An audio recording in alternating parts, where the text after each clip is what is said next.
Hello everyone, welcome back to my channel. Welcome if you're new. Today I have the update for my beauty bank project. Am I going to explain what it is? I get points for using up items or hitting pan or doing no pan left behind. And when I bring makeup into my collection, I lose points. I did not have any points for a very long time. My starting point was -7.5 this month. And I'm going to talk you through what has happened, and I'm also going to share some favorites with you guys because I feel like otherwise these videos are kind of boring, and I just watched Gabriella's beauty bank monthly recap update this morning, and she also talks about what she's watched and what she's reading, I don't know, what she's listened to. So I thought, why not do that? That's actually smart. So let's get into it. So my starting point was -7.5. This month I've hit 9 pans, which is great. I love that. I love that for me.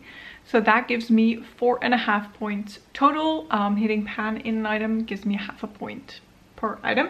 And I did no pan left behind on one palette.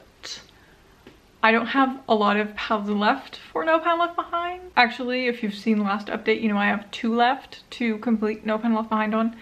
I did one, little spoiler there for no pan left behind. If you want to know what palette it is, you're gonna have to wait for that update, or maybe you can guess by the end of this video.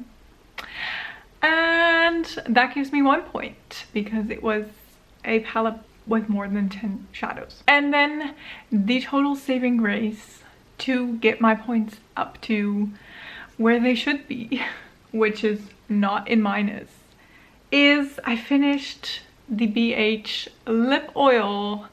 If you see my project pan, you already know that I finished this.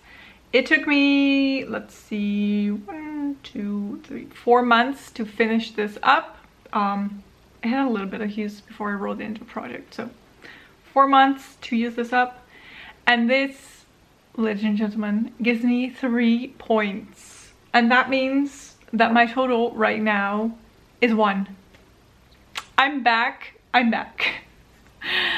Not that I have anything to spend that 1 point on. Maybe I should just relax for a little bit and not go crazy and buy makeup, because I mean, I need to chill. Let's be real. So yeah, I did not realize, I did not expect to climb out of that depth already, but I'm happy that I did.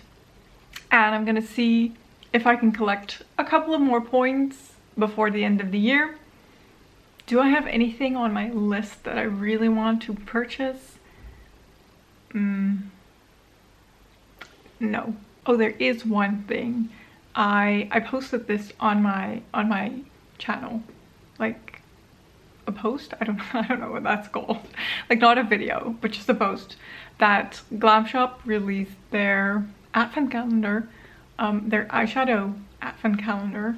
Now, I have had their eyeshadow advent calendar when it last came out. I think it was 2021. I'm not really sure. And I love that. I'm unsure about this one. I really am.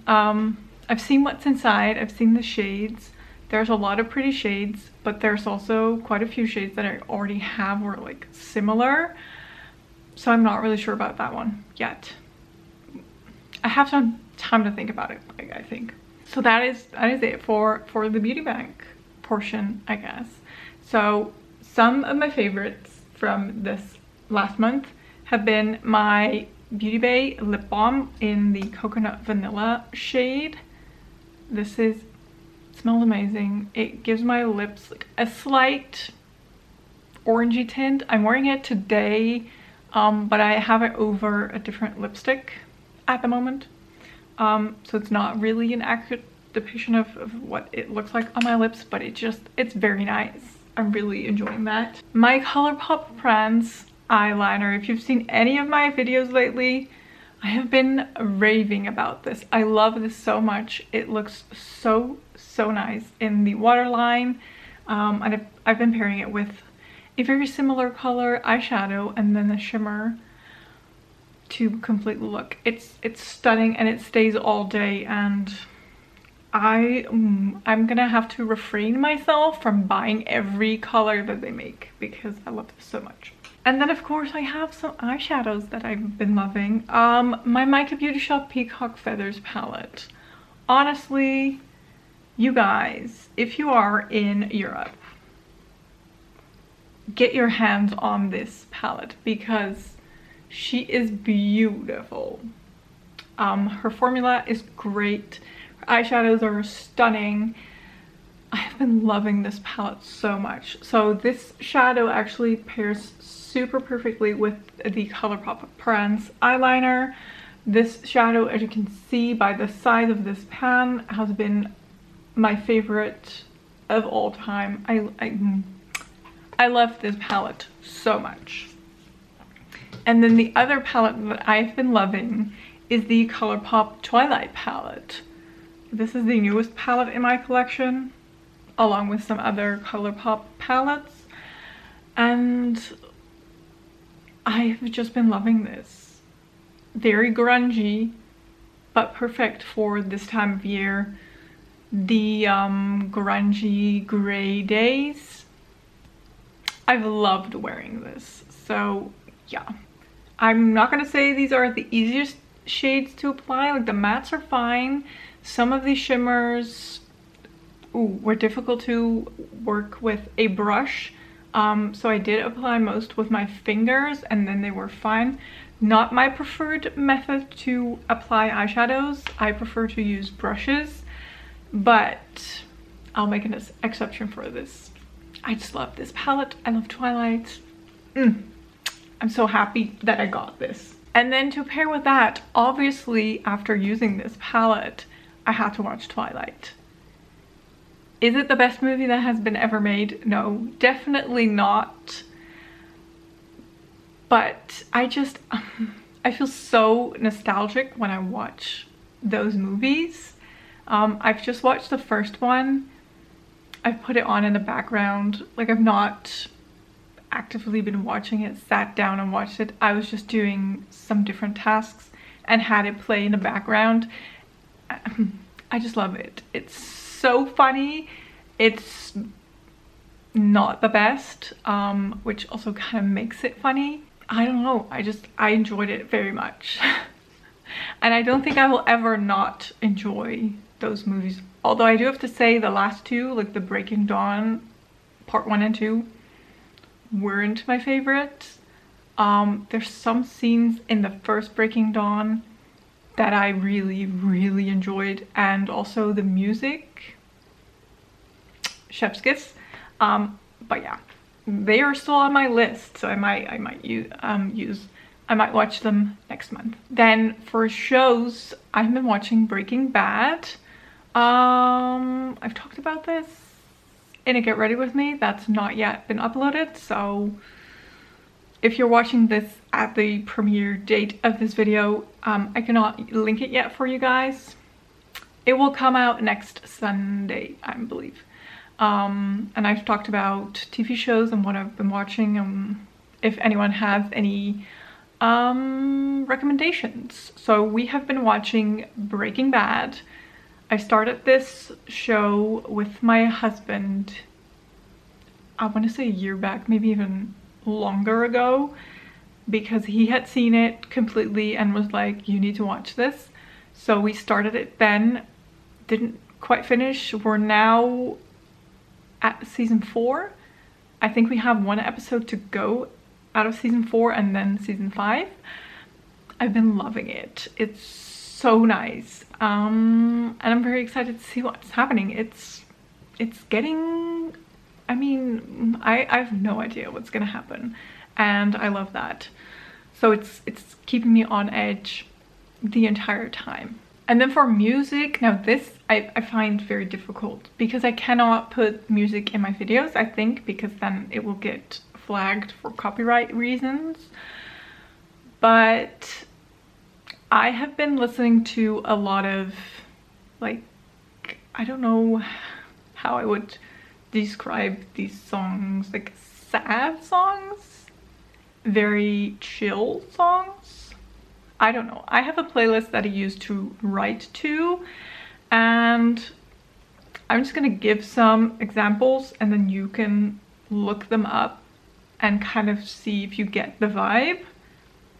I don't know what to call the vibe. So let's see some of my favorite songs from that playlist. To Build a Home by the Cinematic Orchestra, very good song. Afterthought by Dan Hyde, love that. Let's see, what else? Okay, what have I lately been adding? This one, stunning. In This Shirt by the Irrepressibles. London Grammar, anything from London Grammar is beautiful, but this one is Wasting My Young Years. I really like that. And also, what is that other one called? That's not in this playlist, but I do love Strong. That is beautiful. And then I've also been listening to Linkin Park a lot. Like, they came out with new music because they now have a new singer, and I love it. I've always really liked Linkin Park. Like, I went through a pretty big emo phase when I was 14, 15, 16, 17. I don't know how long it lasted. So I've been loving the song The Emptiness Machine from Linkin Park, and then I've also been listening to my playlist with all the music that I was listening in, like, the zeros when I was in that emo phase. So there's some 30 Seconds to Mars, there's a lot of Fall Out Boy and Panic at the Disco. That was I love them.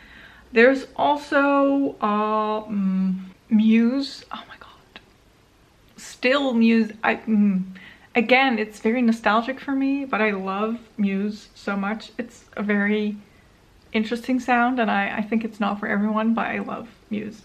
And then also some, like, harder, more aggressive songs. Like, if I listen to them now, I do sometimes wonder if I was okay back then.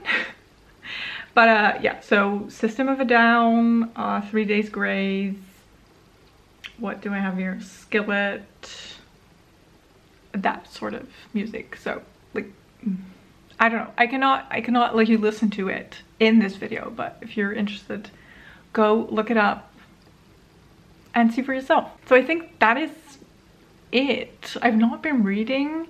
I've been reading a lot in summer, and I love reading, like, the easy, lighthearted chick lit, like the Shopaholic series from Sophie Kinsella, and, like, any of her books I read with ease. It's just lighthearted, and I don't know, it's perfect for summer. I'm, like, not really thinking about, ooh, is everything gonna turn out okay? I know it will in one way or another, and that's very nice. So I don't have to stress about heavy topics. So not really been reading a lot. I have been writing quite a bit. Not that you can read it anywhere, but there's just that. And I think that's it. So I'm gonna let you guys go. Highly suggest check out any of my music that I suggested. Maybe I can actually put my playlist, like my writings playlist, online. I don't know how that works with Spotify. I might try it if anyone knows how I can do it. And if you guys are interested in that, please let me know. I will try and figure it out. But for now, this was it. I really hope you enjoyed this video. If you did, don't forget to give a thumbs up. Don't forget to subscribe. And I will hopefully see you in one of my next videos. Thank you so much for watching. Bye bye.